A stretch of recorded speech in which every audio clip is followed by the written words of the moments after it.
The hum of the exploration vessel was steady as it drifted through the deep silence of space. Daniel moved along the narrow corridors with practiced steps.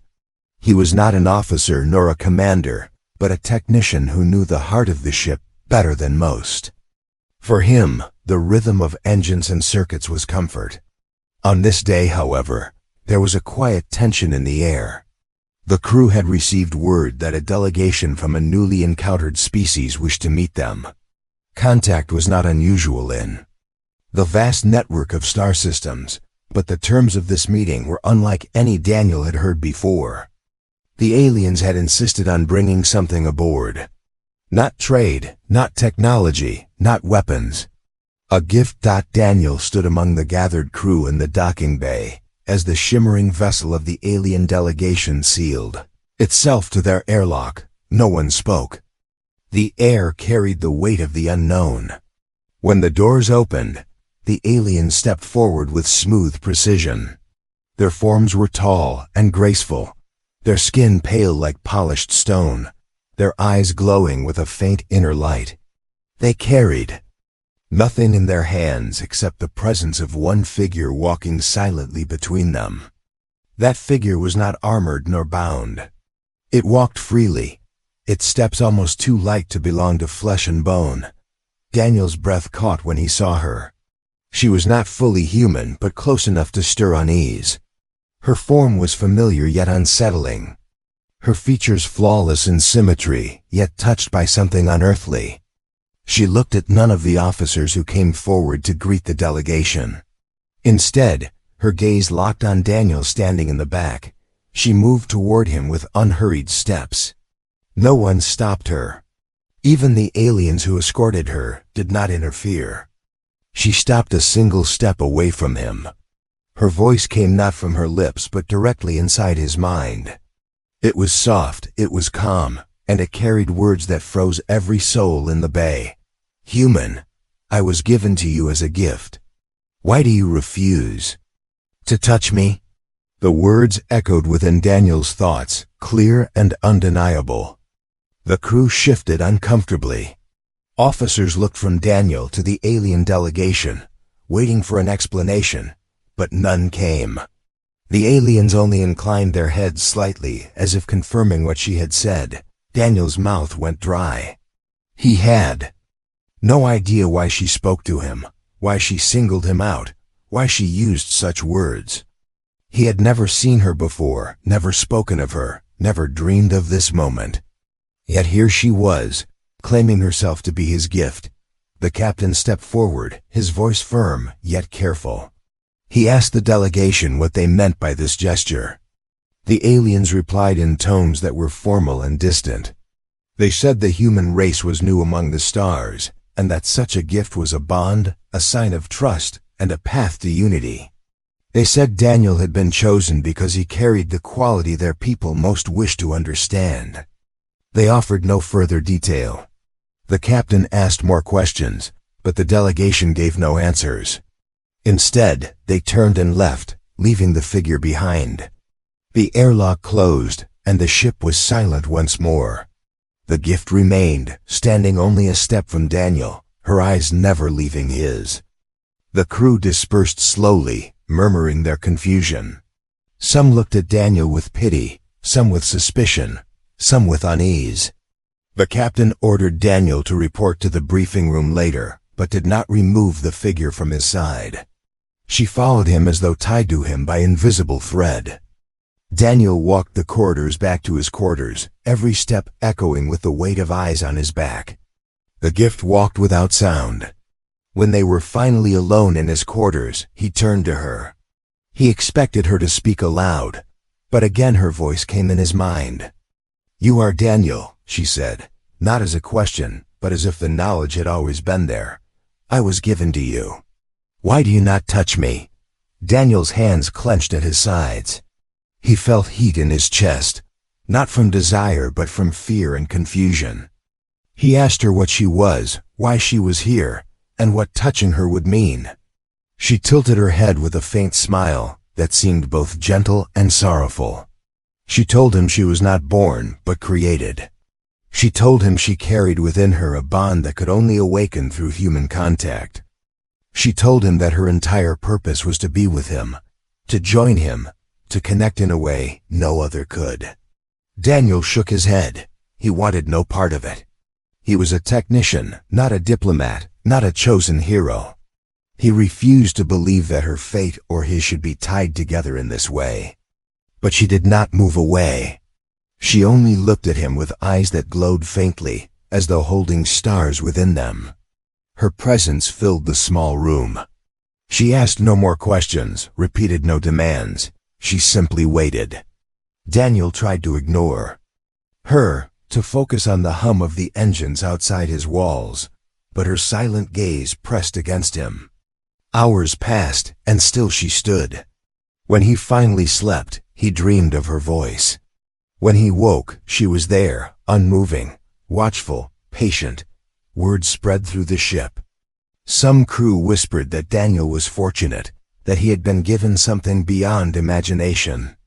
Others whispered darker thoughts, that the aliens had planted a weapon, a spy, or a curse. The officers pressed Daniel for answers he did not have. The captain told him that the aliens demanded respect for their gift, and that rejecting it might risk diplomatic collapse. Daniel listened but gave no promise. Deep inside, he felt the pull of something he did not understand, but he also felt the strength of human will, the refusal to bow to what he did not choose. He would not touch her. Not yet. And so the days began with a presence always near him, always watching. The question remained in his mind, repeating like an unending echo. Why was he chosen? Why was she given? Why did she speak of touch as though it were the key to everything? Daniel did not know, but he knew one thing with certainty. Whatever this gift truly was, whatever power or bond lay hidden beneath her words, the choice was his alone to make. The ship moved through deep space with its engines steady and the hum of systems keeping the crew busy, but inside Daniel's quarters, the silence was different. It was heavier, filled with the constant presence of the gift who called herself Lyra. She stayed close to him, never once stepping too far away, her movements light and graceful, as though she did not need to touch the ground at all. Daniel tried to act as though her presence meant little, but his thoughts betrayed him every time he caught her eyes fixed on him. He felt a strange weight in his chest, not fear exactly, but something mixed between suspicion and an unease he could not put into words. He had spoken to her only in fragments since that first day he had asked who she was and why she was here. She had given answers that sounded both simple and strange. She said she had been created by her people, not in the way humans were born, but carefully formed for a single purpose. Her entire existence was shaped around being given as a gift to a human. Daniel could not believe it. He refused to see himself as the center of such a design. He was a technician, a man who knew engines and wires, not someone who dealt with destiny. Yet Lyra repeated her quiet truth. She was here for him and no other. Every crew member had heard whispers about her. Some spoke openly to Daniel in the mess hall, asking if she was dangerous.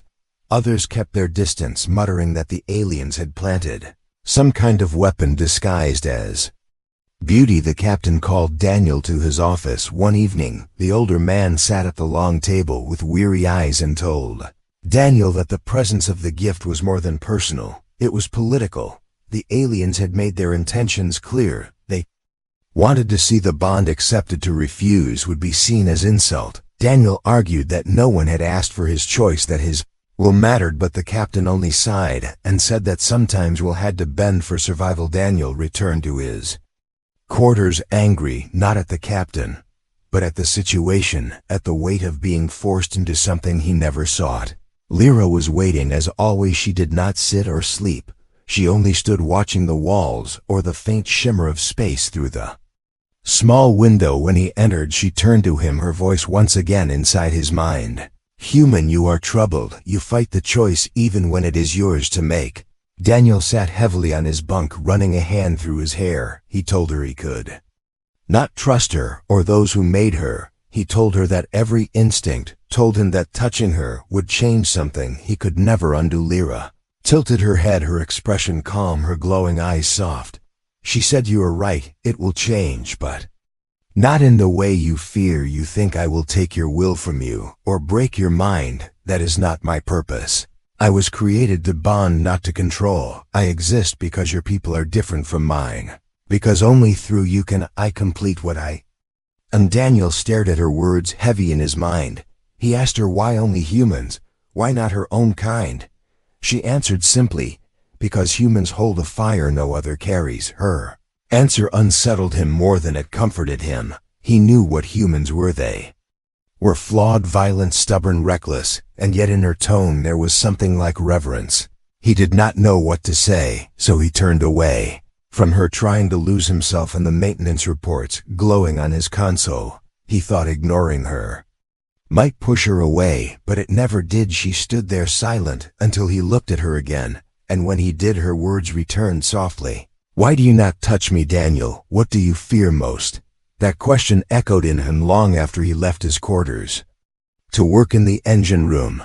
The hum of machinery was usually enough to steady his nerves, but even there, the thought lingered. Why did he fear her touch? What if it was not just a trick? What if it was something real? He pushed the thought aside again, reminding himself that he was human, and humans did not bow to gifts given without consent. The days grew longer with her shadow following his every meal, every corridor, every duty shift ended with her presence. He grew restless, snapping at his fellow crew, and even at his own tools when they slipped from his grasp. But beneath his irritation, he began to notice things. Lyra never seemed tired, never seemed hungry, never distracted. Yet when she passed near the crew, the air seemed calmer. People grew quieter, arguments died without reason. It was subtle but real.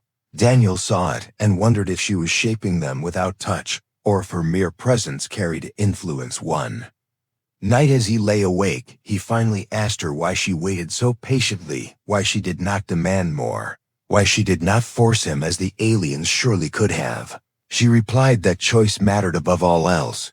She said her creators might have wished for a bond at any cost, but she herself desired a bond freely chosen.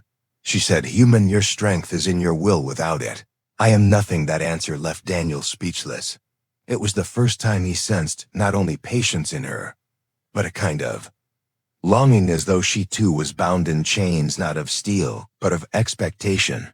The following day the ship shuddered from a sudden malfunction, alarms blaring across the decks. Systems flickered, lights dimmed, and then returned. Daniel rushed to the control panels with the crew patching circuits and restoring power. But what unnerved him most was the way Lyra stood in the corner, her eyes closed as if listening to something far away. When the crisis passed, he demanded to know what she had done. She said quietly that she felt a presence pressing against the ship, something not of her people, something hidden in the dark.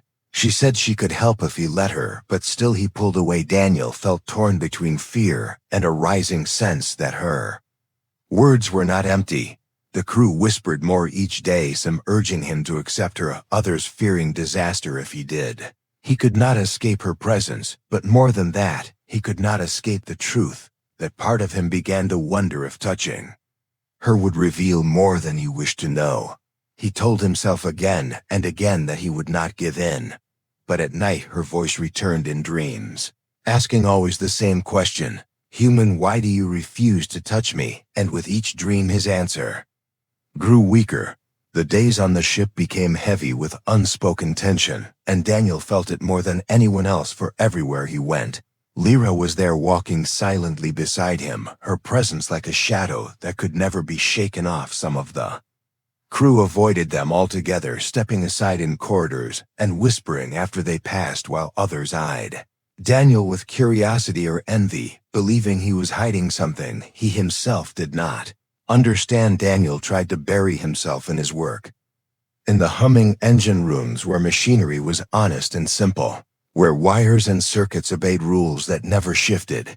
But even there he felt her eyes on him, steady and calm, waiting for the moment he would break. Strange events began to ripple through the ship, small at first and easy to dismiss, then growing harder to ignore. Lights flickered with no reason, circuits overloaded, then returned to normal as though nothing had happened. Navigation systems lost a fraction of their calibration, only to correct themselves moments later. Daniel checked every connection, every relay, every core, yet found no fault. It was as if the ship itself was being touched by something unseen, and each time he looked at Lyra and saw the faint glow in her eyes, he wondered if she knew more than she admitted. One evening when the crew was gathered in the mess hall, Daniel felt a sudden wave of unease roll through the room. Conversations faltered, laughter stopped, people turned their heads as if they had all sensed a sound that was not there. Daniel saw Lyra stiffen, her gaze lifting to the ceiling. Her voice entered his mind, calm but edged with warning. "It is near." Daniel asked her what she meant. She turned to him slowly and said, "The shadows of my people's enemy stretch this far. Their reach touches even here. You feel it in your ship, do you not?" Her words chilled him. He wanted to deny it, but the silence in the hall, the uneasy glances of the crew told him the others felt it too. Demanded to know how she could sense it. What exactly was this enemy, and why had she been brought to him instead of to the captain or the entire fleet? Lyra lowered her head, her voice soft. "I was not given to your people. I was given to you alone. Because what I am cannot awaken without you. My creators believed only through human will could I unlock my strength. They did not lie when they said I am a gift, but they did not tell you the whole truth." Daniel stared at her, his heart pounding. He pressed for answers, but she only gave fragments. She spoke of beings older than her people, beings who fed on silence and fear, who slipped through cracks between worlds like hunters unseen. She said her kind had fought them for centuries, but could never hold them back fully, so they turned to humanity, believing there was a fire inside humans that no other race possessed, a stubborn defiance that could break chains others accepted.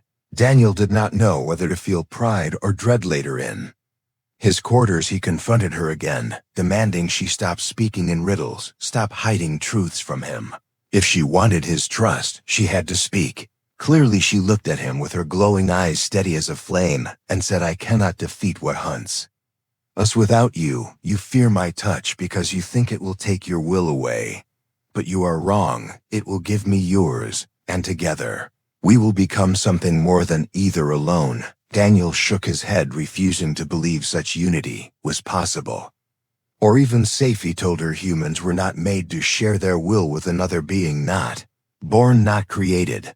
But her words remained with him long after she fell silent in the corner of his room, and when he closed his eyes, he dreamed of darkness stretching across stars, of a cold presence pressing against the ship walls, whispering in voices that made his bones ache. And always within that dream, her voice came again, "Human, do not leave me. Without your touch I am nothing, and without me your kind will be hunted until nothing remains." The next day the ship shuddered again. This time harder alarms screamed, and crew raced through the corridors.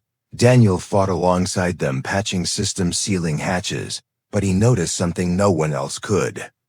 Lyra stood at the center of chaos, her eyes blazing brighter than before, her body rigid as though she was holding back an unseen weight. Daniel ran to her and shouted at her to stop whatever she was doing. She turned to him, pale with strain, and said, "I am resisting them, but my strength is small. Without you touch me, and I can shield them all." Daniel froze, torn between fear and the sight of his crew struggling around him. He refused, once more unable to cross that line. Instead, he dragged her away to his quarters, demanding to know if she had caused this attack, or if she had brought danger upon them. She shook her head and said the danger was always near, that the shadows had been waiting for the humans to step beyond their home stars, and that now they hunted. Daniel felt anger rising hot in his chest. He accused her people of using humans as weapons in their war, of crafting her only to bind them into a fate they never asked for. But she did not fight his anger. She only said quietly, "Choice is yours, Daniel, always yours." Her patience frustrated him even more. He wanted her to command him, to force his hand so that he could hate her and break away.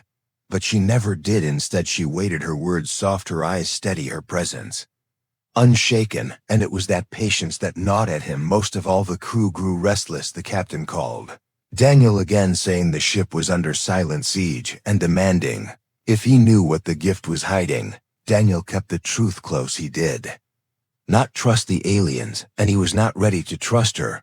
But he could not ignore the way his fellow crew looked at him now, some with anger, some with fear, some even with hope. They thought he held the answer. They thought he carried the key that night. Daniel sat alone with Lyra, the silence between them heavy, until he asked her what would happen if he never touched her. What would become of her?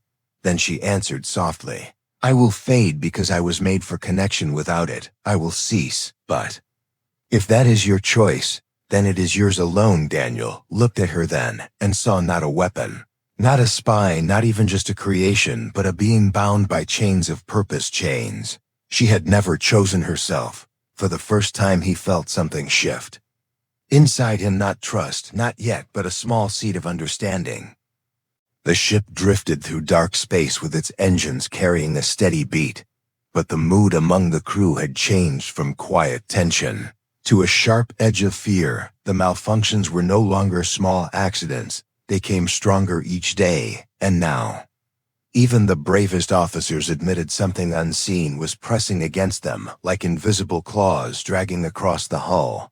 Daniel felt it in his bones. The hum of the ship he once trusted now carried a faint echo, as if another presence moved alongside them, unseen and waiting in the mess hall. No one laughed anymore. Voices were low. Eyes always glanced toward the doors and toward Daniel himself. Some of the crew demanded he do something. Others whispered that he was cursed, that the gift had brought ruin upon them. Daniel tried to ignore their stares, but inside he carried the same fear he had tried to bury. He returned to his quarters every night to find Lyra standing as always, her eyes calm, but with shadows beneath them. He noticed she looked weaker now, her glow dimmer, as though the strain of resisting the unseen force was pulling her apart. One night, as alarms blared again, Daniel ran through the corridors with other crew, sealing hatches and fixing circuits. But this time, the attack was no malfunction. The ship shook under pressure, not from engines but from outside forces. Screens flickered, showing space rippling, like water bending around something that was not there. Weapons charged, but systems failed one by one.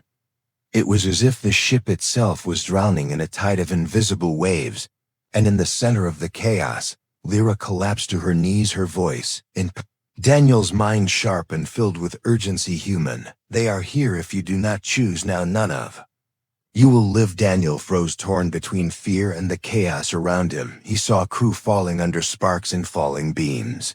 He saw the captain shouting orders that systems refused to follow. He saw the stars bending outside the window, as if the universe itself was cracking. And he heard her voice again, softer now. "Human, why do you still refuse to touch me?" The weight of her words pressed against him harder than the alarms around him.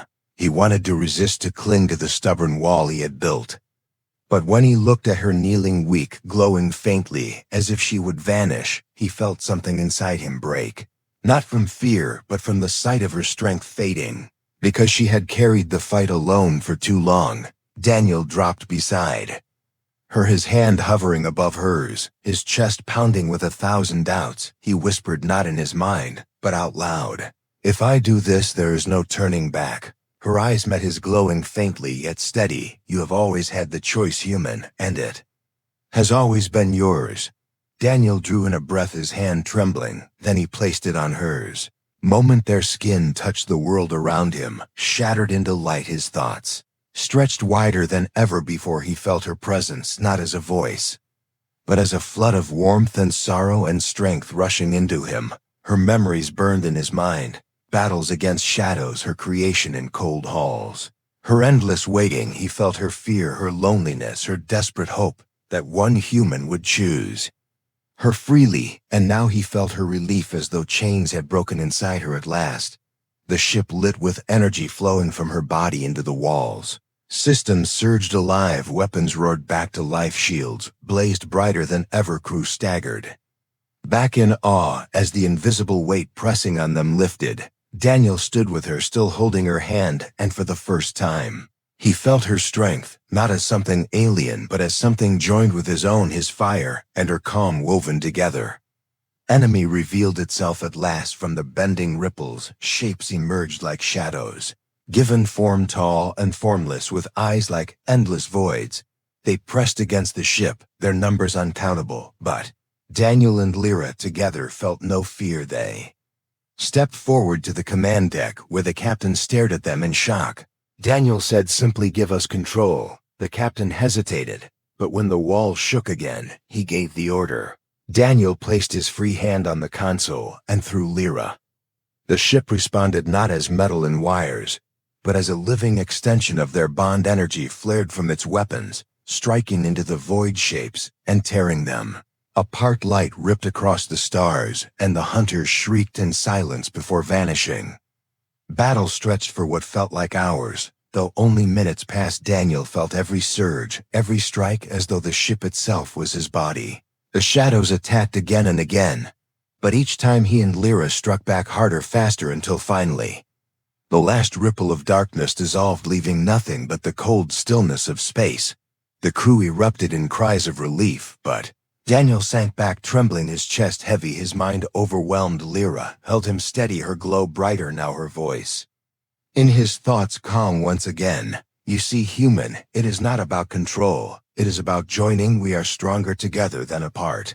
Daniel wanted to argue, but words failed him, because he knew she was right. He had felt it with every breath of the battle. When the chaos ended and the ship moved on, the crew looked at Daniel differently, no longer with suspicion, but with awe. Some even bowed their heads slightly as he passed. But he did not feel pride, only the heavy truth of what he had chosen. Lyra never left his side, but now when she looked at him, there was no demand, only quiet gratitude. Still Daniel lay awake that night, staring at the faint glow of the ceiling and wondering if he had chosen freely or if the storm had forced his hand. But deep in his heart he knew the answer: he had chosen, because he could not let her fade, because he could not let his crew die, because he could not bear to carry the fire of humanity and refuse to use it. And in that choice, he felt both the weight of chains and the strength of freedom. The silence after the battle felt heavier than the fight itself. The crew moved slowly across the decks, repairing what was broken and resetting systems, yet every face carried the same look, a mixture of awe and disbelief. They had survived an enemy they could not even see until it was too late, and they all knew it had only been possible because of Daniel and the gift the aliens had left behind.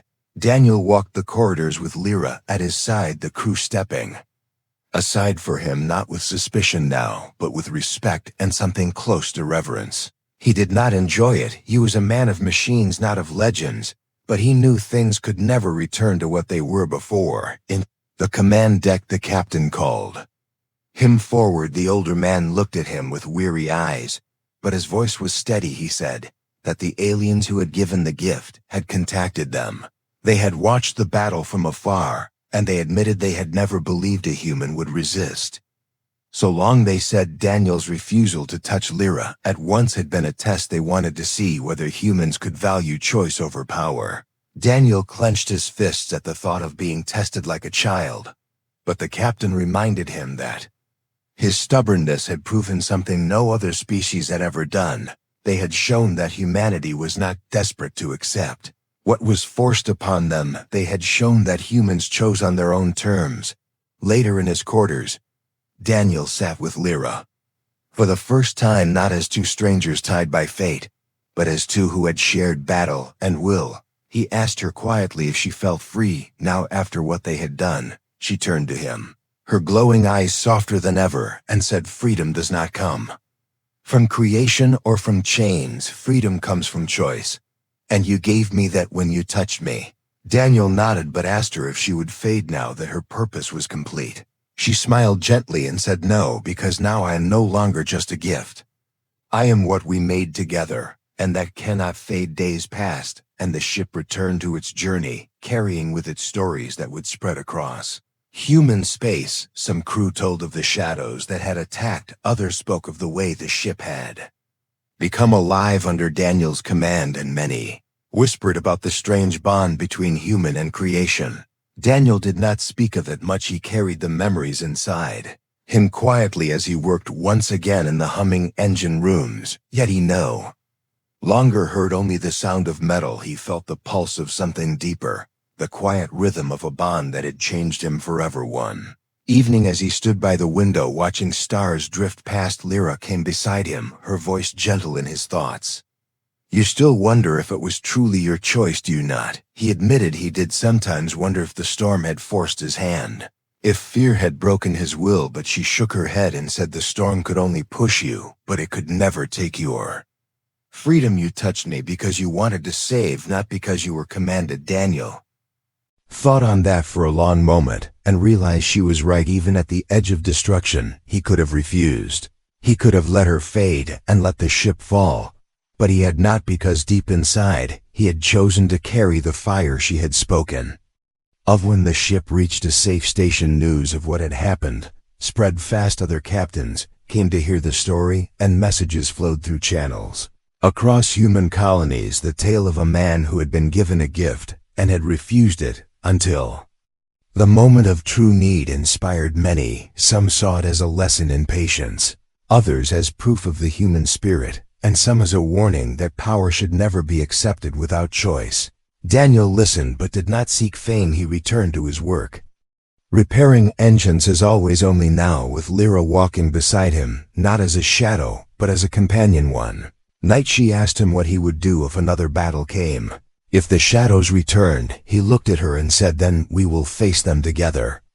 Not because you were given to me, but because I chose you, and because you chose to stay with me." Her eyes glowed brighter at those words, and for the first time she laughed, a soft sound, like music filling the quiet room. And Daniel realized then that she was no longer simply a creation waiting to be used. She was alive in a way her makers had never planned, and it was his choice, his humanity, that had given her that life. The captain met Daniel again before the next mission and asked him what he thought humanity should do with the knowledge they now held.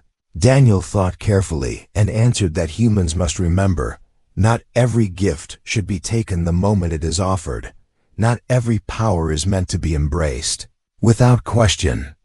The true strength of humanity lies in the courage to say no until the moment yes becomes the right choice. The captain nodded and said perhaps that was why the aliens had chosen them after all.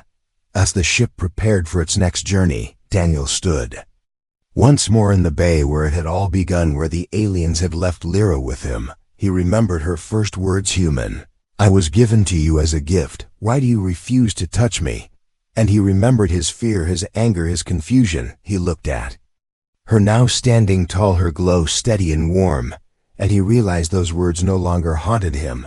They had become part of the path that brought them both here.